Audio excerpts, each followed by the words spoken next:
सरकारी सतह पर बहुत सारे लोगों से मौक़िफ़ लिया जा सकता था, लेकिन शायद बेहतर ये है कि आम आदमी के जहन में है कि एक नया शहर आबाद होने वाला है और फिर वहीं पर बहुत सारे लोग तो रहेंगे, लेकिन लाहौर की पहचान रावी हमेशा के लिए ख़त्म हो जाएगा। तो उसके लिए हमारे साथ एग्जीक्यूटिव डायरेक्टर कमर्शियल मौजूद हैं काशिफ कुरैशी साहब। थैंक यू सो मच, आपने वक्त दिया। सर, क्यों हैं आप रावी के दुश्मन? ये वन लाइनर सवाल है जो हर शख्स के जहन में। थैंक यू वेरी मच दुआ for coming on board and I am expecting कि हम एक कंस्ट्रक्टिव फीडबैक उसके ऊपर आपसे बात करेंगे। आई थिंक दो इसके फिनोमेनास प्राइमरीली मेजरली हैं। इसका पहला फिनोमेना एनवायरनमेंट साइड का है और सेकंड जो है जो एक शहरों की डेवलपमेंट होती है या उनकी ग्रोथ होती है, पॉपुलेशन सर्ज होता है, उसको कैसे कंट्रोल किया जाता है। सो पहले पे मैं पहले फोकस करूंगा और सेकंड फिर मैं आपको बावर कराऊंगा कि नहीं, ये जो आपका मौक़िफ़ है it is from individual stand point और अगर एक लोगों का एक ख्याल है कि इस तरह से है तो उसको हम मिटिगेट करेंगे। सो एनवायरनमेंट के हिसाब से देखें कि Lahore is depleting water. Lahore का जो पानी का टेबल है तकरीबन समझिए कि 400 से 500 फीट पे चला गया है। And this is not me talking about, this is about the global studies and the local studies which can actually give substantiate this point of view. अगले 5 से 7 साल के अंदर हम पानी depleted completely done away and then looking up to कि झेलम से पानी आएगा ट्रकों पे भर के यहाँ पे और यहाँ पे आपके घरों में आके पानी देगा पीने के लिए भी। और अगर बाकी जैसे कराची और बाकी जैसे कराची में देखिए, कराची में 5,000 से 7,000 का ट्रक मिल जाता है क्योंकि साथ मलीर नदी है, वहाँ से पानी आ जाता है। यहाँ पे आपको 17,000 रुपये का मिलेगा जो फ्यूल की इस टाइम पे प्राइस चल रही है। तो यू कांट अफोर्ड दैट, तो you can't afford to not to have the water at first place. So Ravi अगर डिप्लीट करता है, बाकी आपका सर क्या ऑप्शन, झेलम ही है ना साथ। तो इसलिए आपको हर हाल में इसको रिजुविनिएट करना है। सो मेरा पहला एम ये है कि हमने रावी को रिजुविनिएट करना है, इसकी जो असल शक्ल है खदोखाल इस पे लेकर आना है। और ये इस प्रोजेक्ट का सबसे जो मेजर पॉइंट है और इंसेप्शन पॉइंट है। ये पिछली जो गवर्नमेंट्स थी उससे जो पिछली गवर्नमेंट्स थी और अब तो अंग्रेज़ भी अगर चले जाएंगे तो उन सब का ये व्यू था कि ये करना बहुत ज़रूरी है। सिर्फ फ़र्क क्या पड़ा?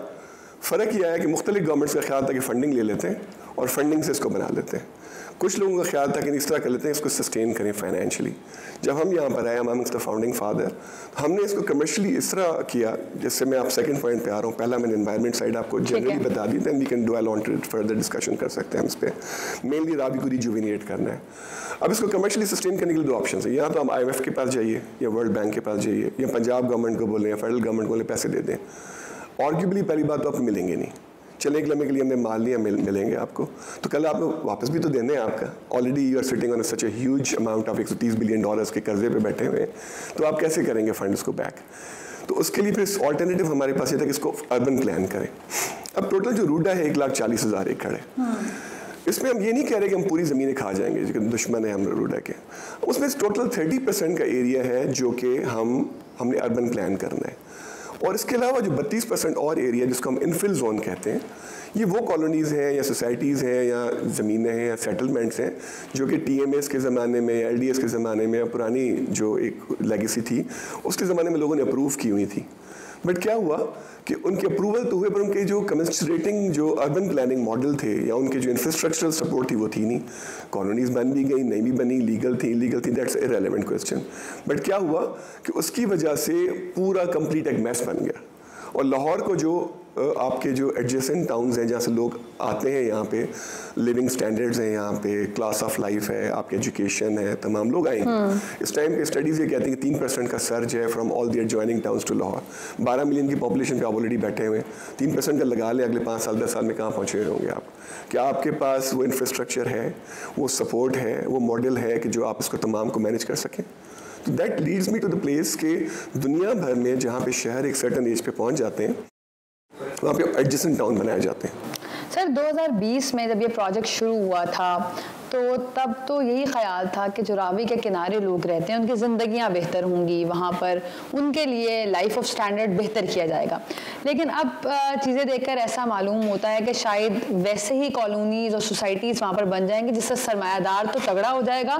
और हमने देखा कि शहर में दरख्त काट के भी कॉलोनीज़ और सोसाइटीज़ आबाद की गई, उससे इन्वायरमेंट को भी कितना ख़तरा हुआ, लोगों के रहने सहने में बहुत मुश्किल हुई। और अब यही रावी के साथ भी होने जा रहा है। जिस तरह मैंने कहा कि Inception point Ravi development authority का और रूडा का जो है वो रावी रिवर की रिजुविनेशन है। अब मेरे लिए एक चांस ये था कि मैं कॉलोनीज बनाना शुरू करूं पहले और सारा कुछ करूं, हालांकि चूंकि अर्बन प्लानिंग जब आप करेंगे, सारा कुछ करेंगे, मास्टर प्लानिंग करेंगे, तो आपने वही करना है और फाइनेंशियली सस्टेन करने के लिए कॉलोनीज मुझे बनानी है। बट देखें कि हमने सबसे पहला जो काम, जब हमने एक फंडिंग के एक सर्टन स्टेज पर आए विदाउट टेकिंग अ सिंगल पैनी फ्रॉम द गवर्नमेंट, हमने पहला ये काम किया कि रावी के 9 किलोमीटर को हमने आउट ऑफ 46 किलोमीटर हमने डेवलप करना शुरू कर दिया और रावी को उसके अपनी शक्ल में वापस लाने के आज के दिन में कुछ वीडियोस वगैरह कुछ मैं आपको दिखाऊंगा, वो तमाम के तमाम ऑलरेडी ऑन इस वे है। 9 किलोमीटर का काम तकरीबन आप समझिए कि 50% से ज़्यादा कंप्लीट हो चुका है। रावी बचाओ तहरीक के हवाले से हम जब बात कर रहे थे तो पता ये चला कि रूडा जो कि एक सरकारी इदारा है और उनका भी ये क्लेम है कि वो रावी को ही बचा रहे हैं, तो उस पर कुछ कानूनी माहिरीन से जानना ज़रूरी है कि इसमें कौन सा वो कानूनी नुक्ता है जो इसके अगेंस्ट या इसकी फेवर में जाता है। तो हमारे साथ human rights lawyer Fahd Malik साहब मौजूद हैं। बहुत शुक्रिया, आपने वक्त दिया।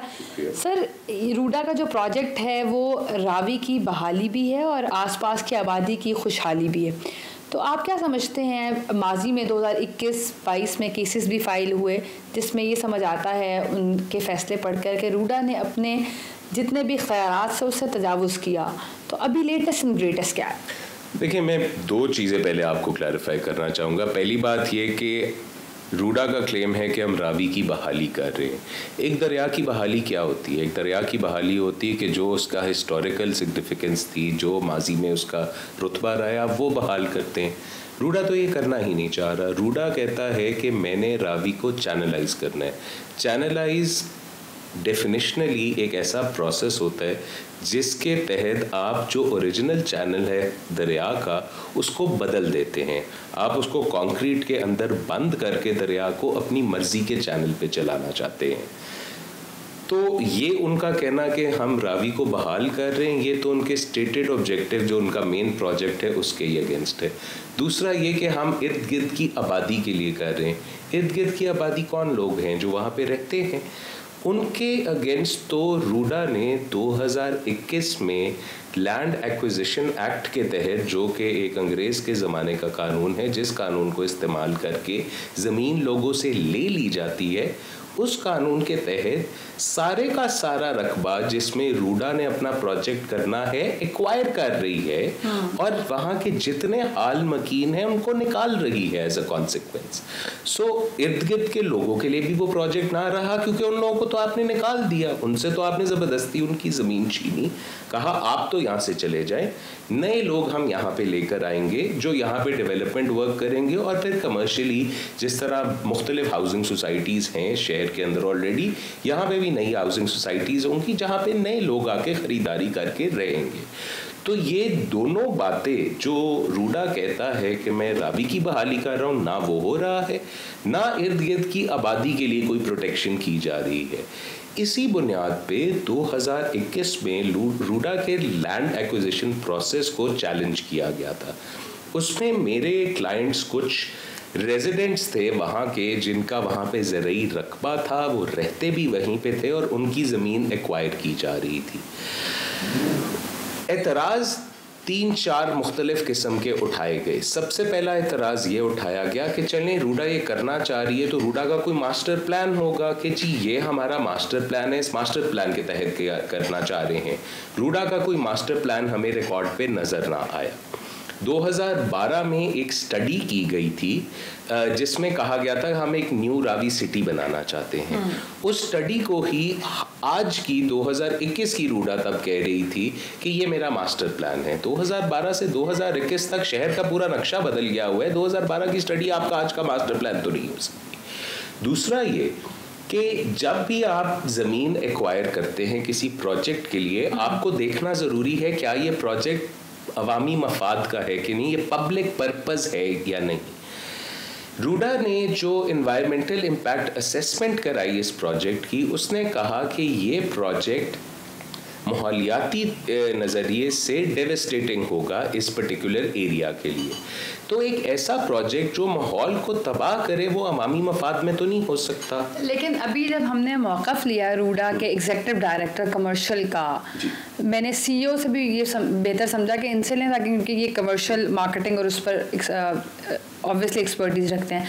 उन्होंने कहा कि माहौल दोस्त बनाएंगे हम, इकोसिस्टम फ्रेंडली होगा पूरा प्रोजेक्ट, और इसके आसपास जितनी भी आबादियाँ बनेंगी उस पर ग्रीन कवर के नाम से जो इनका प्रोजेक्ट है उस पर काफ़ी काम कर रहे हैं। तो ऑब्वियसली अगर ऐसा है, अपेरेंटली तो लग रहा है, अगर है तो ये तो बड़े पब्लिक इंटरेस्ट की बात होगी। देखिए, दो तरीकों से बात को देखा जा सकता है। एक तो ये कि अगर कमर्शियल मार्केटिंग पिच के तौर पे इन जुमलों को लेना है तो वो तो जिस तरह करते हैं। मैं तो चलूँगा कि कानूनी तकाजे पूरे करते हुए environmental impact assessment report Punjab environmental protection act के तहत जो बनाई जाए, वो क्या कहती है प्रोजेक्ट के बारे में, कि वो क्या माहौल दोस्त है कि नहीं। वो एनवायरमेंटल इम्पैक्ट असेसमेंट रिपोर्ट्स ये नहीं कहती प्रोजेक्ट के बारे में कि ये अवाम दोस्त है। तो मैं तो वो ऑफिशियल डॉक्यूमेंट ही पढ़ूंगा। ऑफिशियल डॉक्यूमेंट अगर कहता है कि जी बायोडाइवर्सिटी का इर्रेपरेबल यहाँ पे लॉस होगा, और यहाँ पे जो इस वक्त इंडिजिनस जो लोकल यहाँ पे चिड़िया या मुख्तलिफ किस्म के जानवर हैं वो अब यहाँ पे नहीं रह सकेंगे अगर आप ये प्रोजेक्ट बनाएंगे, तो वो माहौल दोस्त तो ना हुआ। और एक ना हम कानूनी गलती बहुत करते हैं, थोड़ी सी मैं टेक्निकल बात करूँगा।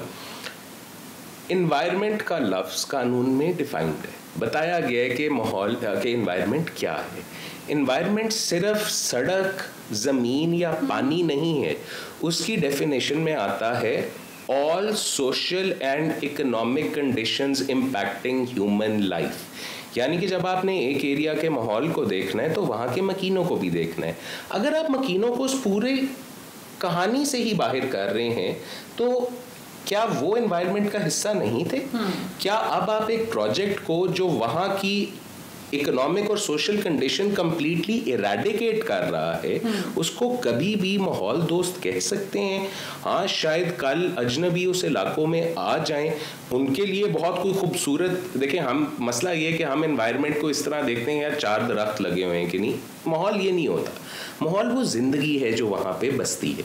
अगर आप वहाँ से उस जिंदगी को निकाल के एक आर्टिफिशियल जिंदगी से उसको तब्दील कर देंगे तो वो कभी भी माहौल दोस्त डेफिनेशनली नहीं हो सकता। कानूनी आरा हमने जानी कि कानून इस हवाले से क्या कहता है, सोसाइटी के लोगों से भी बात की, फिर जो लोग एक्टिविज़म कर रहे थे रावी के हवाले से उनसे भी जाना, और गवर्नमेंट के इदारों को भी झंझोड़ना चाहा कि कौन है जो रावी का मुस्तकबिल तय कर रहा है और रावी का मुस्तकबिल क्या होगा, इसकी एक मंजर कशी भी की है। लेकिन एक ओपन एंडेड क्वेश्चन तमाम लोगों के लिए छोड़ दिया है कि जो लोग सोचते हैं, जो लोगों के जहन में सवाल हो सकते हैं, वो तमाम सवाल मैंने उन्हीं की ज़बान में लोगों से पूछे हैं जितने भी स्टेक होल्डर हो सकते थे।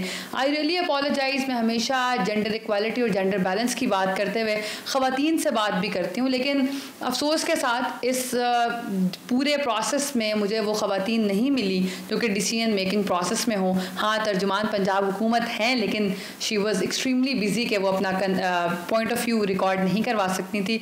लेकिन रूडा में भी हमने रेलिवेंट पर्सन से इसलिए बात की ताकि जो कमर्शियल एस्पेक्ट हर किसी के जहन में है, हाई राइज बिल्डिंग्स बन जाएंगी और एक नया शहर आबाद होगा, लेकिन हम जहाँ भी गए वहाँ पर 2 साल के बच्चे से लेकर 60 साल के बुजुर्ग ने सिर्फ ये कहा कि रावी का पानी साफ चाहिए और आज से 40 साल पहले वाला रावी चाहिए जहाँ पर लोग आते थे, मेले सजते थे, कश्तियों में लोग सफ़र किया करते थे और फिर वॉलंटियर्स वहाँ पर होते थे, कॉलेज स्कूल के बच्चे तरबियत हासिल किया करते थे, पानी साफ़ था, माहीगीर मौजूद होकर मछलियाँ पकड़ते हुए दिखाई देते थे। तो वो जो मंजर कशी लोगों ने की वो बड़ी दर्दनाक इसलिए महसूस हुई क्योंकि आज का रावी सिर्फ तालाब की शक्ल इख्तियार कर गया। इसलिए मुझे लगता है कि अब तमाम स्टेक होल्डर्स को एक दफ़ा सर जोड़कर बैठना होगा और ये सोचना होगा कि वो फ़ैसला जो कि लाहौर के मुस्तकबिल के लिए तय किया गया है, क्या वाकई ही वो पब्लिक पल्स और पब्लिक इंटरेस्ट से रिलेटेड है भी क्या नहीं।